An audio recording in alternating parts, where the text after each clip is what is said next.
Hey, what's up everyone? We are back with another Call of Duty mobile update. Believe it or not, we've already got some Season 6 leaks. And get this, they are not just guesses. The Chinese developers themselves published them. So yeah, these are 100% legit and not predictions. They're actual spoilers. So there are some major gameplay changes, private matches, and rank protection coming up. And get this, they're even tweaking the PC version of Call of Duty Mobile that's in the works. Let's break it all down, but hey, if you're new here, don't forget to hit that subscribe button and ring the bell for more updates like this. The first big change is the ability to hide enemy chat. This means you can choose to enable or disable messages from specific enemies. So if someone's trash talking or being annoying, you can just mute them. Even if they send a message, you won't see it. It's a handy feature to maintain a positive gaming experience. However, they've provided an image where you can mute players when checking the current match's status. You can see that you have control over all individuals in the match, including teammates. I think this feature will be incredibly useful for many players. Moving on to the second change, now you have the option to set the button transparency of the HUD to 0%, making them completely invisible. Interestingly, in some games like Bloodstrike, this feature is already available. It's super useful if you're skilled and confident in your gameplay. Plus, if you're recording your gameplay, you don't need those unnecessary buttons cluttering up the screen.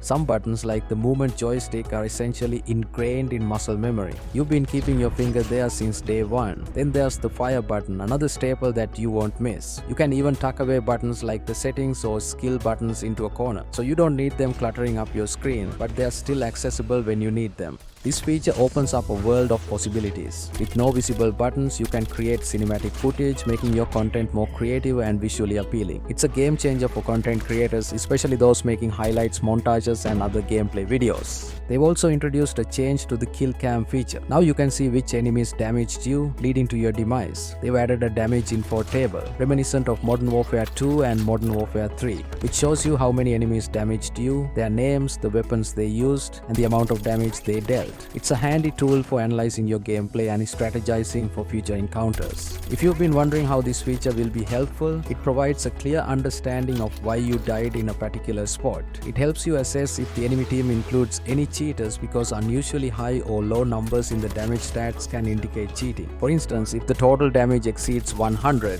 there's a possibility of cheating. It's a valuable tool for identifying and addressing potential cheaters in the game. The next feature is a game changer, especially for those who frequently play private rooms. Ever been in a snipe-only match and someone suddenly switches to an assault rifle? It can really mess things up. But with this new feature, players are restricted from using a different weapon class mid-game. So whether it's a snipe only, assault rifles only, or SMGs only, you can keep the game mode pure without any unexpected surprises. It's a fantastic addition for maintaining the integrity of private room matches, ensuring a fair match until the very end. It's perfect for streamers and tournament organizers, enabling them to create quality content without worrying about players changing weapon classes mid-match. Our next change is geared towards ranked matches. Many of us excel in certain game modes but struggle in others. For instance, you might dominate in team deathmatch and frontline but struggle in search and destroy. When searching for all game modes simultaneously, if you happen to get a team deathmatch and lose, you'll only lose a small amount of points, rendering rank protection ineffective. But having the ability to choose where rank protection applies is a game changer, especially when you're facing tough matches like search and destroy. Personally, I'd probably use rank protection for modes where I am less confident,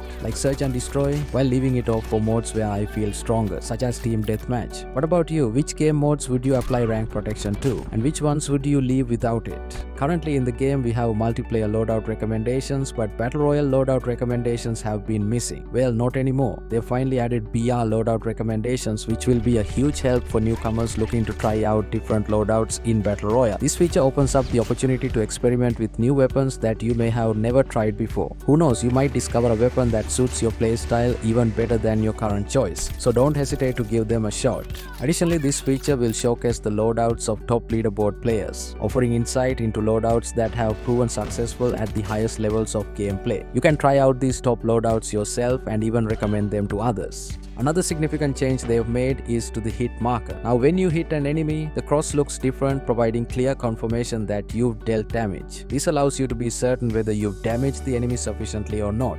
Previously, this uncertainty could lead to frustration, especially if you ended up getting eliminated without knowing if your shots had connected. But with this update, that won't be a problem anymore. It's a small but important improvement for a smoother and more satisfying gameplay experience. This change also encourages players to practice and understand the optimal ranges for hipfire with different weapons. For instance, submachine guns like the COD excel in hipfire accuracy, while assault rifles like the Grau may not be as effective. By visually confirming hit markers, players can refine their skills and learn which weapons perform best in hipfire situations. It's a valuable feature that will undoubtedly improve gameplay and strategy in the future. The MP Ground War mode has received an update, and there are visible changes to the mode. While we don't have all the details just yet, we can expect to learn more about these changes on June 10th. Stay tuned for more updates as we uncover what's in store for this revamped mode. A new score streak, the Strafe Run, is set to be added to the game. The Strafe Run has been a staple in multiple games within the Call of Duty franchise, typically involving an attack plane or helicopter. However, based on the image provided, it appears that we'll be getting the double Su-25 version as seen in Black Ops Cold War. Let's dive in and take a closer look at how this powerful score streak operates in the game. In the Strafe Run, players must first designate a location and trajectory for the attacking planes. Once set, TACOM sends in a flight of 2 Su-25 aircraft, which strafe across the designated trajectory using their automatic cannons. Additionally, they target any airborne score streaks with air-to-air missiles. After completing the strafe, the planes take 4 seconds to turn before they can execute another attack run. It's a devastating score streak that can wreak havoc on enemy forces when used strategically.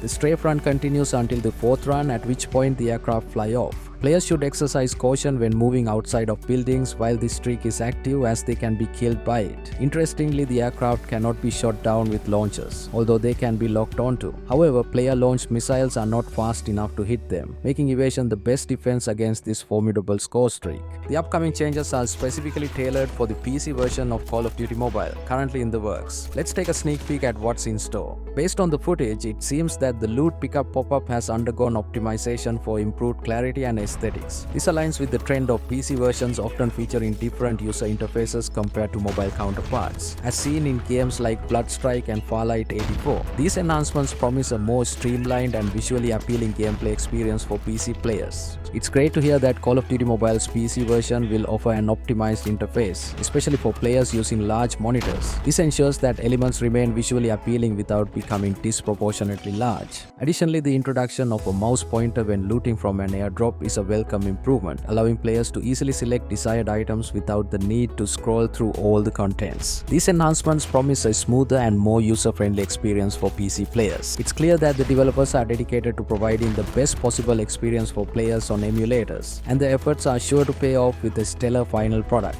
Let's give them the time they need to perfect it. It's bound to be a hit among PC players. Let's dive into the release schedule for upcoming crates courtesy of Plastic Leaks Foods. Please note that this information is sourced from the game's configuration files and is subject to change upon release. The Combat Journalist Strongbox is set to launch tomorrow, June 3rd. Featuring a brand new power skin called Combat Journalist, this crate will be available until July 2nd. Don't miss your chance to grab this exclusive skin and enhance your gameplay experience. The Witcher's Favor crate is up next, featuring the character skin Maxis Noir. This skin was previously available for free, but now it's making a return in this crate. Set to release on June 9th, it will only be available until June 22nd, so act fast if you are interested in purchasing anything from it. Don't miss out on this limited time opportunity. Next in line is the Demon Dog crate, showcasing the Reigns Mariner character. Scheduled for release on June 15th, this crate will only be available for a brief period, ending on June 21st. Make sure to mark your calendars and seize the opportunity to acquire this exclusive item while it's still available. Following that, we have the Foresight crate, highlighting Spectre the Prepper. This crate is set to launch on June 22nd and will remain available until June 28th. Don't miss out on your chance to secure this exclusive item during its limited availability. Lastly, we have the Cloaked Huntsman crate, showcasing Golem Everglade and QQ9 Dune Fire. Expected to launch on June 29th, this crate will be available until July 5th.